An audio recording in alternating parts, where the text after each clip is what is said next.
तो फिल्म की शुरुआत में हमें साना नाम की एक लड़की का इंटरव्यू दिखाया जाता है। साना की बहन एक गेम में सबकी फेवरेट यानी पसंदीदा थी, मगर 1 साल पहले वो कहीं गायब हो गई, जिसके बाद एजेंसी ने साना को चुन लिया उसकी बहन की जगह लेने के लिए। और बस तभी से साना सबकी फेवरेट बनने के लिए काफी मेहनत कर रही है। फिर अब अगले दिन उसकी आंख समंदर के किनारे एक आइलैंड पर खुलती है। साना की ही जैसी हम करीब 20 लड़कियों को इधर नींद से जागता हुआ देखते हैं। इनमें से किसी को भी नहीं पता कि वो यहाँ कैसे और कब आ गई। ये सब लड़कियाँ भी साना की तरह उस एजेंसी के लिए काम करती है। साना को यहाँ उसकी एक दोस्त भी मिलती है जिसका नाम एरिना होता है, और अब ये दोनों मिलकर यहाँ अपने साथ काम करने वाली लड़कियों को पहचान लेती है, जैसे कि उनकी लीडर। साथ ही इन सभी लड़कियों के गले में मेटल का एक कॉलर लगा हुआ। नहीं देर में एक लड़का अपने 2 गार्ड्स के साथ यहाँ आता है, जो उन्हें बताता है कि आप सब लड़कियों को इस साल होने वाली सिंड्रेला गेम के लिए चुन लिया गया है, जिसमें आप सभी को शामिल कर लिया गया है, यानी कि आपको इस गेम में हिस्सा लेना है। और मैं इस गेम का होस्ट। इस आइलैंड पर बहुत सारे कार्ड्स छुपे हुए। सुबह 7 बजे से आप लोगों को वो कार्ड्स ढूंढने में लग जाना है, और शाम के 7 बजते ही एक क्लब, जो कि दरअसल एक गेम खेलने की जगह है, वहाँ पर पहुँच जाना है। वहाँ आप सभी के बीच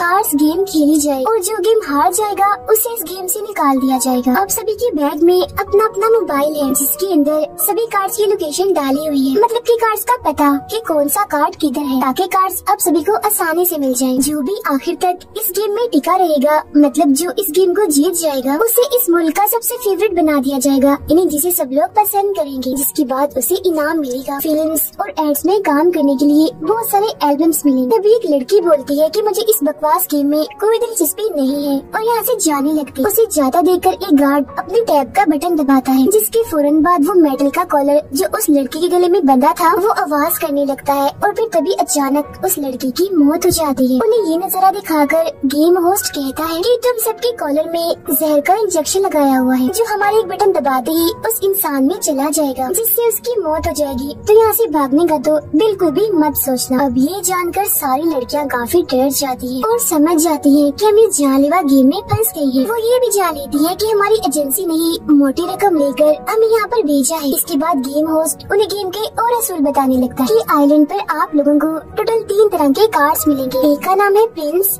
एक स्टेप मदर और एक है विच, जिनके बीच एक ट्रायंगल की तरह गेम चलती है, जिससे प्रिंस हराता है स्टेप मदर को, स्टेप मदर विच को, और विलेंस को हराती। जैसे ये लोग कार्ड्स के करीब जाएंगे, इन्हें खुद ही पता चल जाएगा कि कार्ड्स के वो काफी पास ही खड़े हैं। फिर शाम को गेम खेलने वाली जगह पर 2 लोग आमने सामने आएंगे और अपना एक एक कार्ड आगे करेंगे। फिर उन 3 कार्ड्स के मुताबिक, मतलब प्रिंस, स्टेप मदर और विच में से जिसके पास भी विन वाला कार्ड होगा, मतलब कि सही वाला, वो इस गेम को जीत जाएगा, जबकि उसके सामने वाला प्लेयर जो कि हार गया होगा उसे मार दिया जाएगा। इसके अलावा आप लोगों के पास 3 ऑप्शन कार्ड्स भी हैं, मतलब कि वो इनमें से किसी को भी अपनी मर्जी के मुताबिक चुन सकते हैं। अब जितना भी वक्त वो इस आइलैंड पर गुजारेंगे, इनके मोबाइल में पॉइंट्स बढ़ते जाएंगे, और फिर इन पॉइंट्स की मदद से ही इन ऑप्शन कार्ड्स को खरीद सकते हैं। अब साना मोबाइल निकाल कर देखती है कि उसके पास तो अभी सिर्फ 2 ही पॉइंट्स हैं। इसके बाद गेम होस्ट आखिरी असूल बताता है कि कोई भी एक दूसरे के साथ लड़ाई नहीं करेगा, मतलब कि जबरदस्ती एक दूसरे से कार्ड्स हासिल करने की कोशिश नहीं करेंगे, वरना उसे भी गेम से निकाल दिया जाएगा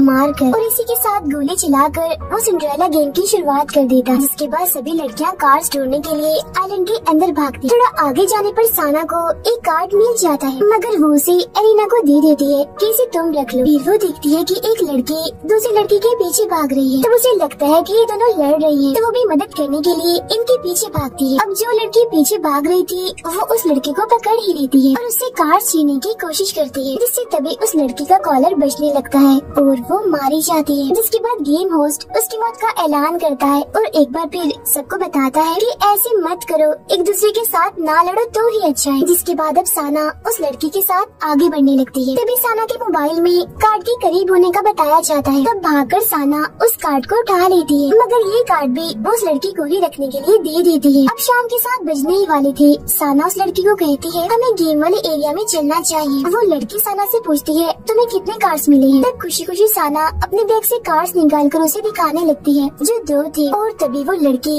उन कार्ड्स को छीनकर भाग जाती है। अब यहाँ वो समझ जाती है कि इस लड़की ने मेरी अच्छाई का फायदा उठाया है, ये एक धोखेबाज लड़की। और पहली लड़की जो मरी थी वो भी दरअसल इस चालाक लड़की के पीछे इसीलिए भाग रही थी ताकि अपने कार्ड्स इससे वापस ले सके, क्योंकि इसने उसके भी कार्ड्स छीन लिए थे। चालाक लड़की कहती है मेरे पास अब पूरे 5 कार्ड्स हो गए हैं, देखना इस गेम को मैं ही जीतूंगी, और यहाँ से भाग जाती।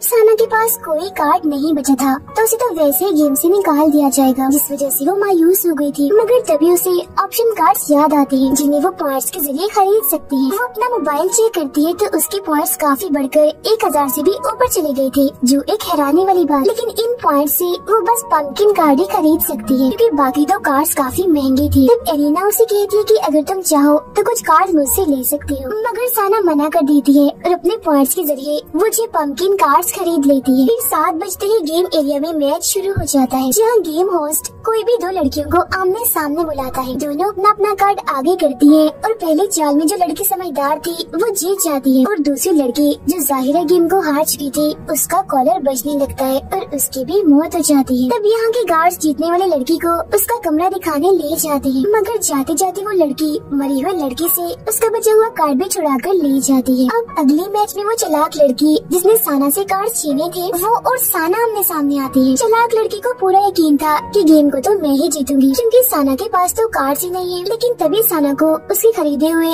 6 कार्ड्स दे दिए जाते हैं। दोनों जैसे अपने अपने कार्ड्स को आगे करती हैं तो गेम होस्ट उन्हें ऑप्शन कार्ड्स के बारे में बताने लगता है कि अगर पंपकिन कार्ड जो साना के पास है उसके सामने अगर कोई भी नॉर्मल कार्ड डाला जाए तो इस गेम को रोक दिया जाता है, और जो दूसरा कार्ड है मिडनाइट वो पंपकिन कार्ड को हरा सकता है। और सबसे आखिरी ऑप्शन कार्ड है ग्लास कार्ड जो इतना महंगा है कि मैं आपको क्या ही बताऊं। जिसके बाद अब दोनों अपने आगे की चैलेंज चलने लगती है और क्योंकि साना ने सारे ही पंपकिन कार्ड्स खरीदे थे तो वो सारे मैच ही खत्म करती रहती है। जिसके बाद आखिर में उस चालाक लड़की के पास उसके सारे 5 कार्ड्स खत्म हो जाते हैं, जिससे वो ये गेम हार जाती है। वो रोना धोना तो बहुत करती है मगर इसके बावजूद भी उसका कॉलर बचता है और उसे भी मार दिया जाता है। अब हालांकि उसने साना के साथ अच्छा नहीं किया था मगर फिर भी उसे उस चालाक लड़की की मौत पर काफी दुख होता है। जिसके बाद साना को भी उसी कमरे में ले जाकर छोड़ दिया जाता है। अब साना की दोस्त एरिना भी एक लड़की से इस गेम को जीत जाती है और वो साना के साथ वाले कमरे में आती है। दोनों कान लगाकर दीवार के जरिए एक दूसरे से बातें कर रही थी। एरिना उसे कहती है हमें अब एक टीम की तरह काम करना चाहिए, हम अलग अलग होकर इस आइलैंड पर कार्ड्स ढूंढेंगे और शाम होने पर उन्हें आपस में बांट लेंगे। रात में साना को एक सपना आता है जिसमें वो अपनी बहन को इस आइलैंड पर भागता हुआ देखती है। फिर अगली सुबह गेम का दूसरा दिन शुरू हो जाता है जहाँ अब सिर्फ 9 लड़कियाँ ही जिंदा बची थी। 7 बजते ही वो कार्ड्स को खोजने आइलैंड के अंदर चली जाती है। साना और एक लड़की की नजर एक साथ ही एक कार्ड पर जाती है। तब साना जल्दी से भागकर वो कार्ड ले लेती है, लेकिन इस चक्कर में वो एक खाई में गिरने वाली हो जाती है। लेकिन वो दूसरी लड़की उसका हाथ पकड़कर उसकी जान बचा लेती है और मदद करने के बदले में वो साना से वो कार्ड हासिल कर लेती है। मगर जब साना थोड़ा आगे बढ़ती है तो उसे वहाँ एक और कार्ड मिल जाता है। साथ ही वो देखती है कि यहाँ हर जगह पर कैमरास लगे हुए हैं। जब वो थोड़ा आगे जाती है तो उसे एक जगह एक लड़की बेहोश पड़ी मिलती है जिसकी एक आँख खराब थी। वो उस लड़की के पास जाती है तो देखती है कि उसकी पानी की बोतल खाली हो गई थी। तब साना उसे अपनी बोतल से पानी पिला देती है। पानी पीने के बाद वो लड़की कहती है कि मैं तुम्हारा कोई शुक्रिया अदा करने वाली नहीं हूँ और तुम ये अच्छाई का नाटक करना बंद कर दो, इसे कुछ हासिल नहीं होगा, तुम पागल हो जिस तरह से कर रही हो। उधर एरिना कार्ड ढूंढते हुए एक गुफा में जाती है जहाँ एक लड़की आकर लकड़ी से उस पर हमला कर देती है और कहती है कि यहाँ कोई कैमरा नहीं लगा हुआ, मैं तुम्हें मारकर तुम्हारे सारे कार्ड्स हासिल कर लूंगी और किसी को पता भी नहीं चलेगा क्योंकि गेम जीतने के लिए मैं किसी भी हद तक जा सकती हूँ। जिसके बाद वो एरिना पर दोबारा से हमला करके उसे नीचे गिरा देती है और वो उसे जान से मारने ही वाली थी कि तभी उसकी गले का कॉलर बजने लगता है और उसकी खुद की ही मौत हो जाती है। तब गेम होस्ट उसकी भी मौत का ऐलान करता है और कहता है कि बेशक कैमरास अक्सर जगहों पर नहीं है, लेकिन इस आइलैंड के चप्पे चप्पे पर हमारी नजर। उसके मरते ही एरिना उसके बैग से कार्ड्स निकाल कर आगे बढ़ जाती है। जिसके बाद शाम को सभी गेम वाले एरिया में पहुंच जाती है जहाँ साना के पास पंपकिन के अलावा मिडनाइट कार्ड भी थी। अब पहला मैच एरिना का था एक दूसरी लड़की के साथ। तब जाते जाते साना उसे अपने सारे कार्ड्स दे देती है। तब एरिना उसे कहती है अगर मैं गेम में हार गई मतलब मैं मारी गई तो तुम जल्दी से अपने सारे कार्ड्स वापस ले लेना। अब पहला मैच खत्म हो जाता है क्योंकि एरिना के पास पंपकिन कार्ड था।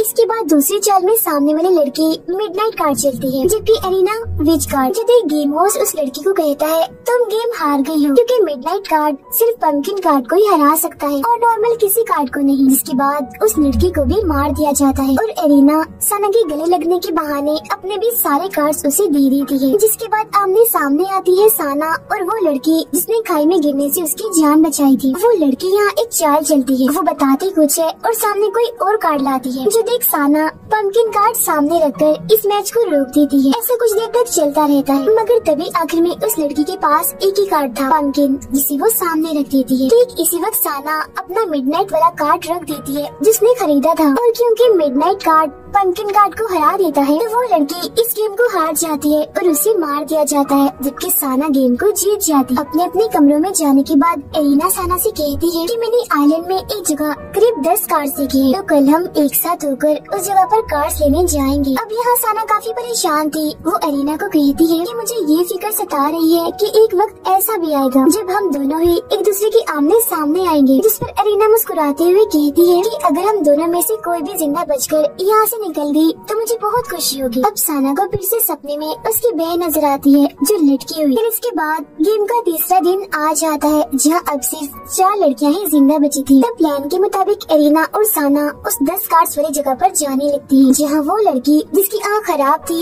वो भी उनका पीछा कर रही। दोनों उस जगह पर जाके देखती है कि यहाँ 10 नहीं बल्कि बहुत सारे कार्ड्स पड़े हुए हैं, मगर उनमें से सिर्फ 10 कार्ड्स ही असली थे, बाकी सब नकली थे। तो वो उनमें से असली कार्ड्स ढूंढने लगती है, मगर तभी इधर वो खराब आँख वाली लड़की जो इनका पीछा कर रही थी इधर आकर इन सभी कार्ड्स को उठाने लगती, जिस वजह से उसके और एरिना के बीच खींचातानी शुरू हो जाती है। जिस दौरान उस लड़की की आंख पर लगी पट्टी गिर जाती है। तब एरिना उसकी वो पट्टी उठाकर उसका मजाक बनाने लगती है। वो लड़की अपनी पट्टी लेने के लिए एरिना के पीछे भागती है और उसे नीचे गिरा देती है। तब एरिना जो बहुत ही चालाक थी यहाँ झूठ मूठ कर रोने लगती है। उसने क्योंकि उस लड़की को यहाँ फंसा दिया था कि इसने मुझे चोट पहुँचा दी है, जिससे उस लड़की का कॉलर भी बचने लगता है और बगैर किसी वजह से ही उस बेचारी की मौत हो जाती है। जिसके बाद एरिना उठती है और साना से कहती है, मानती हूँ तुम अच्छी हो, लेकिन अब तुम मुझे अच्छाई का भाषण ना ही देना तो अच्छा है, क्योंकि तुम पागल हो, डरपोक हो। तुम्हारी तरह हाथ पर हाथ धरकर बैठने से कुछ नहीं होता। जिसके बाद वो साना को उसके हिस्से के कार्ड देकर बोलती है,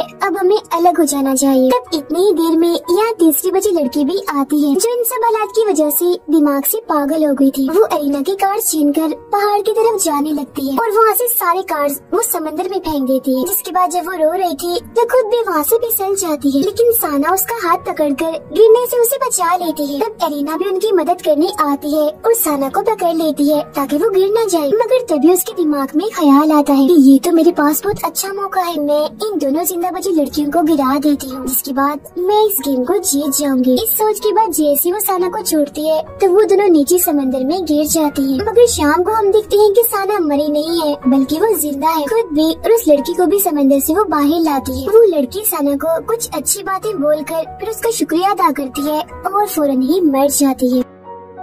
इसके बाद गुस्से में साना गेम वाले एरिया में जाती है जहाँ एरिना आकर उसके गले से लग जाती है। वो देखती है कि एरिना का कॉलर तो पहले से ही बज रहा है। तब मरते मरते एरिना उससे माफी मांगती है कि मैंने तुम्हारी बहन को भी मारा था और तुम्हारे साथ भी अच्छा नहीं किया। जिसके बाद एरिना की भी मौत हो जाती और अब इस गेम में सिर्फ साना ही बची थी। वो पूछती है कि मैच खेले बगैर ही आपने एरिना को क्यों मारा, जिस पर गेम होस्ट कहता है क्योंकि पिछले साल वो सिंड्रेला गेम में जीत गई थी और फाइनल मैच इन्हीं आखिरी गेम में उसने तुम्हारी बहन को हराया था, लेकिन अब मुझे चेयरमैन से ही ऑर्डर मिला था कि मैं एरिना को ये गेम जीतने ना दूं, और वैसे भी वो बहुत तेज है तो गेम देखने वाले लोग उसे तंग आ गए हैं। आगे वो बताता है कि जो सिंड्रेला गेम है और इसमें जितने भी मैच दिखाए गए ये एक शो है जो आइलैंड पर लगे कैमरास की मदद से रिकॉर्ड किया जाता है और लोग पैसे देकर इस शो को देखते हैं। जिसके बाद इन पैसों को सभी प्लेयर्स की खूबियों के हिसाब से पॉइंट्स में बदल दिया जाता है। जैसे साना शुरू से ही यहाँ पर हर किसी की मदद करने की कोशिश कर रही थी, जिससे वो सब देखने वालों की फेवरेट बन गई थी और यही वजह है कि उसके पॉइंट्स इतनी तेजी से बढ़ रहे हैं। जिसके बाद टीवी होस्ट को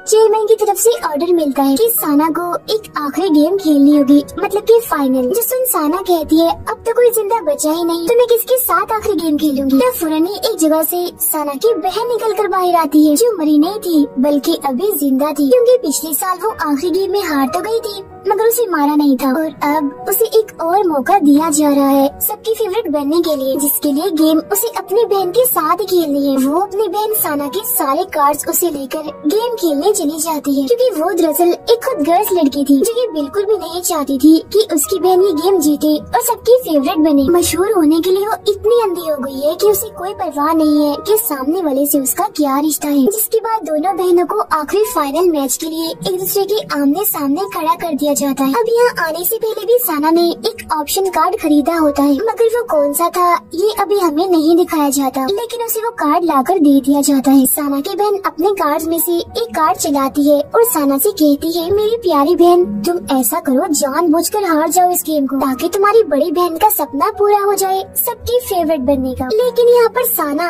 अपना इकलौता ऑप्शन कार्ड आगे करती है और ये कार्ड था ग्लास कार्ड, जो एक फॉरेन गेम होस्ट कहता है कि साना का कार्ड जीत गया है, क्योंकि ग्लास कार्ड असल में सबसे कीमती और खास है जो हर कार्ड को हरा सकता है, और इसे खरीदने के लिए 30,000 पॉइंट्स लगते हैं, जो कि आज तक इस गेम में किसी के भी नहीं हुए थे। और ये पहली बार हुआ था कि किसी ने उस कार्ड को खरीदा, इन्हें साना ने, क्योंकि पब्लिक यानी गेम देखने वाले सारे लोग उसके साथ हैं, उसे खूब पसंद कर रहे हैं और उसका साथ दे रहे हैं। वजह सिर्फ एक ही है, उसकी अच्छाई। तब साना की बहन रोते रोते यहाँ से भाग जाती है, मगर फिर भी उसकी मौत हो जाती है। इसके बाद साना भी यहाँ से चली जाती है। गेम होस्ट उसके पास आता है, कहता है तुम इस साल की सिंड्रेला गेम की विनर हो, मतलब कि तुम इस गेम को जीत गई हो, जो कहकर वो उसे इनाम देता है, यानी अवार्ड। साना अवार्ड लेकर रोने लगती है और पानी में चली जाती है। तब उसके पीछे पीछे गेम होस्ट भी आता है और उससे पूछता है कि गेम जीतकर तुम्हें कैसा लग रहा है, तुम सबकी फेवरेट बन गई हो, तुम्हारे लाखों फैंस तुम्हें देख रहे हैं, जरा इनकी तरफ देखो। तब साना कैमरे की तरफ देखकर सिर्फ अपने फैंस के लिए मुस्कुराने लगती है, जबकि अंदर से वो काफी दुखी थी। हमें इस गेम से ये सबक मिलता है कि हमें हमेशा अपने से ज्यादा दूसरों के बारे में सोचना चाहिए, फिर बेशक हम कितनी बड़ी मुसीबत में ही क्यों ना हो, क्योंकि अगर हम अच्छे होंगे,